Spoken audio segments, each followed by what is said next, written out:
2026 T20 world cup కోసం BCC selection committee ప్రకటించిన జట్టులో టీమిండియా టెస్ట్ కెప్టెన్ గిల్కు చోటు దక్కకపోవడంపై మొట్టమొదటిసారి గిల్ స్పందించాడు. వరల్డ్ కప్ టీంలో ప్లేస్ కోల్పోయాక మౌనంగా ఉండిపోయిన గిల్ రేపటి నుంచి న్యూజిలాండ్తో వన్డే సిరీస్ ప్రారంభం కాబోతున్న సందర్భంగా ఏర్పాటు చేసిన ప్రెస్ మీట్లో ఈ విషయంపై రియాక్ట్ అయ్యాడు. అయితే తనంతట తానుగా ఈ విషయంపై మాట్లాడలేదు.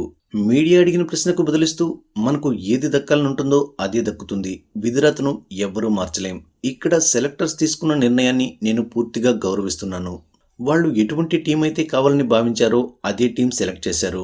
ఇక టీ20 వరల్డ్ కప్ ఆడుతున్న టీమిండియాకు శుభాకాంక్షలు. వాళ్ళు మన కోసం మరోసారి వరల్డ్ కప్ గెలుస్తారని ఆశిస్తున్నా అంటూ బదులిచ్చాడు.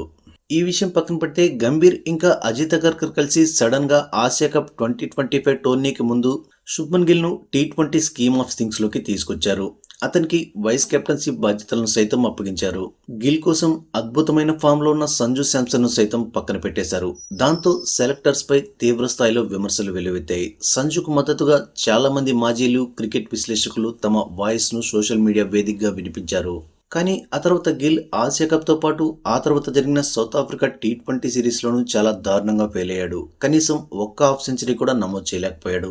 అయినప్పటికీ గిల్ ను వరల్డ్ కప్ స్క్వాడ్ నుంచి తప్పిస్తారని ఎవరూ ఊహించలేదు. కానీ సెలెక్టర్స్ మాత్రం సడన్ గా గిల్ ను తప్పించి మళ్లీ సంజు శాంసన్ ను జట్టులోకి తీసుకొచ్చారు. టీం యొక్క ఫ్యూచర్ ప్రయోజనాల్ని దృష్టిలో ఉంచుకుని ఇటువంటి నిర్ణయం తీసుకున్నట్లు సెలెక్టర్స్ క్లారిటీ ఇచ్చారు.